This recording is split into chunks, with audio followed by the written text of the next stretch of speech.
A crowded restaurant. A waitress freezes mid-step, her eyes locked on the scar carved into the billionaire's hand.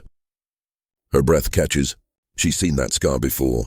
It belonged to her mother's secret past, the one she never dared to speak of. Tonight, the truth can no longer stay buried. The plate slipped from her trembling hand, crashing onto the floor. For a moment, the bustling restaurant fell silent. Every head turned, but the young waitress wasn't staring at the mess.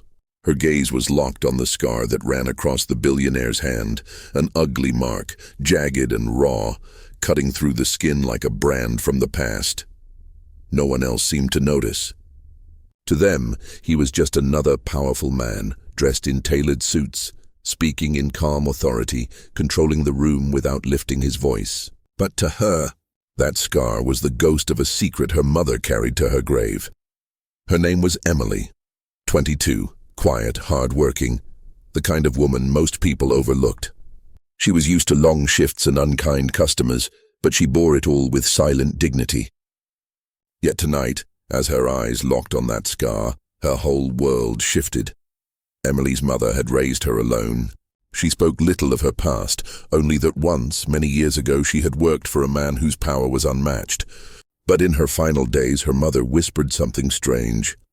"One day, you'll know the truth when you see the scar. Protect yourself."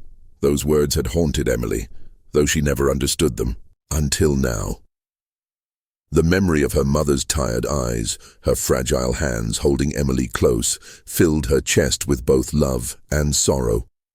She could almost smell the faint lavender her mother always carried, feel the warmth of her touch. Her mother had been her strength, her compass. And this man, this billionaire, was somehow tied to it all. The billionaire lifted his glass, unaware of the storm raging in Emily's chest. His voice carried over the room, calm, commanding, the kind that made others listen without question. Around him sat men in expensive suits, laughing too loudly, speaking too boldly, showing the arrogance that comes when wealth is mistaken for worth. Emily stepped closer, her hands steady now, though her heart pounded. She noticed the silence of the room, how other waiters watched but said nothing. Some whispered about his generosity, others about his ruthless deals, but none of them dared to challenge him. And yet, standing there, Emily felt a rising courage, quiet but unshakable. When she finally reached his table, the billionaire looked up. His sharp eyes narrowed at her hesitation. "Do your job," one of his companions muttered dismissively, waving her away as if she were nothing. The words stung, but Emily remained rooted. Her silence became its own weapon. Around her, people shifted uncomfortably. They felt the tension but could not name it. Then, in that silence, the billionaire noticed her gaze fixed on his hand. He lowered his glass, his smile fading. For the first time that evening, the balance of power shifted. "You," Emily whispered, though her voice trembled. "You knew my mother." The table erupted with laughter, dismissing her as a foolish girl. But the billionaire's face hardened. He pulled back his hand as if to hide the scar. The silence grew heavy. Emily remembered her mother's final words. Truth has a way of surfacing, even in the darkest rooms. Her heart burned with both fear and resolve. And then, with all the strength her mother had left her, she spoke again. "My mother carried her secrets with dignity. She carried her pain alone, and now I see who gave her those scars." The laughter around the table faded. The billionaire's companions shifted uncomfortably. Something unspoken moved through the room. The diners nearby, once silent, began to murmur.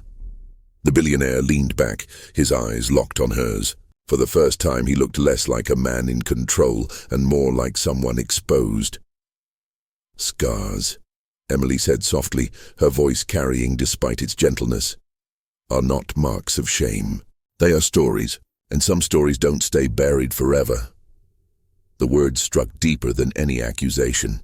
The room fell silent. Strangers watched, some lowering their heads in quiet respect for the young woman who stood so bravely. The billionaire's lips parted as if to respond, but no words came. He lowered his gaze, and for a brief moment his shoulders dropped. The powerful man, so used to commanding respect, sat quietly while a waitress, her voice trembling but resolute, held the room. Emily turned away, her chest heavy but proud. She didn't need an apology. She didn't need answers. She had seen the truth in his eyes, and in that silence, she knew her mother's story was no longer hidden in the dark. As she walked away, a man at another table stood, then another, until slowly, one by one, the room rose to its feet. Not in anger, not in rebellion, but in respect, for the quiet courage of a daughter who carried her mother's honor. Iconic lines. Scars are not marks of shame, they are stories. Silent strength can shake the loudest rooms. Truth has a way of surfacing, even in the darkest places, and so in that quiet restaurant, power shifted, not with money, not with force, but with dignity. This story is a reminder. Respect is not given by wealth or status, but by the courage to stand in truth. Some battles are fought in silence, but silence itself can be the loudest victory. Wherever you're watching from, share your thoughts in the comments. Have you ever seen silent strength change everything? Don't forget to subscribe for more stories that honor the unseen battles and quiet heroes among us.